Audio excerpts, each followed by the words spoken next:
We're back with Larry, and we were talking about the chemical fire that happened last Saturday. But right now, we've had an ongoing problem before that happened, which is the extreme dry weather. So what are the concerns there? Everything in our yards and gardens is suffering. The soil is dry, and the plants are suffering. Perennials, garden plants, annuals. If you haven't been watering them, they're dead. Lawn areas. My lawn is horrible, because I concentrate more on the shrubs and the flowers. Right, the landscape, and so most of my lawn is Bermuda grass, which is an invasive weed, and it's dying and there's nothing that kills Bermuda grass. So, but also our trees are struggling. Even mature trees. But anything you've planted in the last 2 or 3 years is really hurting, and you need to be watering it heavy once a week.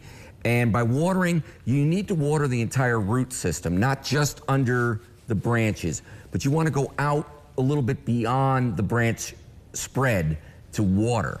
For a mature tree, a 40-foot maple, you really need to water the whole yard. You may even need to convince your neighbor to water his yard, because the roots are in his yard. So, and what's the technique then? If you've got the garden hose, how do you do that and manage that? I would hook that up to an overhead sprinkler and just let it go and water the yard.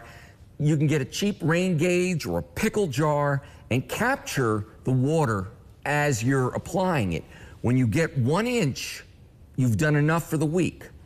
Now, our soil is hard and dry, and if you water that 1 inch all at once, 90% of that is going to run off and into the sewer. Because the ground's so hard. The ground is so hard, the water cannot penetrate. So you may need to do a little bit of gradual watering. Start early in the morning, maybe put on 1/4 of an inch of water, shut off the sprinkler, let it soak in. About a half hour later, do another 1/4 inch. And do that until you've got the full inch. And at least this way the water has a better chance of penetrating the soil surface and getting into the root zone. Now, one of the things that I'm seeing, and I'm already seeing things from various environmental groups about, fall color and where to be for the prime fall color. And I think they're saying for southern Indiana, they're talking last week of October is going to be the prime fall color week. I don't know about that, because trees that are under stress turn color and drop their leaves earlier. Well, to kind of brown and dry up, right? Right. And I'm already seeing trees that are turning color. I've been visiting some clients who have trees that have some other problems, root injury, trunk injury, girdling, and the trees are already full red.